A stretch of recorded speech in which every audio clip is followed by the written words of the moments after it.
Ano ang kalidad ng isang magandang barley? Una, dapat organic at puro. Walang halong harina, kemikal o pesticides. Pangalawa, dapat galing ito sa isang unpolluted environment na may matatabang lupa gaya ng New Zealand. Ang bansang ito ay may malawak at strict na government approving body para sa mga organic products nito. Kaya kung kalidad ang pinag-uusapan, sa New Zealand dapat galing yan. At ito na, pangatlo, siyempre, dapat masarap dahil may stevia tulad ng JC Organic Barley. World-class na ISO certified pa ang plantation ng barley natin.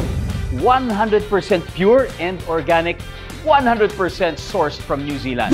Mapakla? No tayo dyan, lalo na pagdating sa barley dahil ang tunay na barley, fresh at masarap ang lasa sa unang tingin pala. Choose JC Organic Barley with Stevia. Masarap na at healthy pa. Dahil sa totoo lang, ayoko sa mapakla. Kaya, I choose JC Organic Barley.